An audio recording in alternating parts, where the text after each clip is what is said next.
মদিনার সাহাবীদের মধ্যে সবচাইতে গরীব সাহাবী ছিলেন সাইয়েদনা বেলাল রাদিয়াল্লাহু তাআলা আনহু। নিজের লজ্জাস্থান ঢাকার কাপড়টা ছাড়া তার কাছে দ্বিতীয় কোনো কাপড় ছিল না।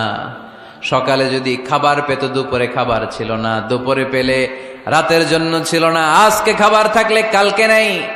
মদিনার সবচাইতে গরীব সাহাবী বেলাল রাদিয়াল্লাহু তাআলা আনহু, লজ্জাস্থান ঢাকার জন্য শুধু একটা জামা ছিল, গায়ে দেওয়ার মতো কোনো জামা নাই। এই সাহাবীর মতো গরীব কোন সাহাবী মদিনার জমিনে নাই। এই বেলাল রাদিয়াল্লাহু তাআলা আনহুকে বিশ্বনবী ডেকে বললেন, ইয়া বেলাল আনফিক ইয়া বেলাল লা তাখশা মিন যিল আরশি ইকলালা।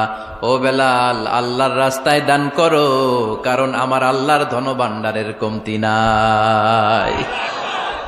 সাইয়েদনা বেলাল রাদিয়াল্লাহু তাআলা আনহু সবচেয়ে গরীব। শুনতেছেন? বুঝতেছেন? সবচেয়ে গরীব।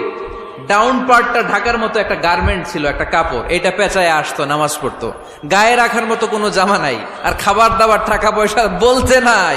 ওই সাহাবীরে বিষ্ণু ইসা ইসলাম বললেন, আনফিক বেলাল, বেলাল তুমিও দান করো, তুমিও দাও, দানের হাতকে প্রশস্ত করে দাও।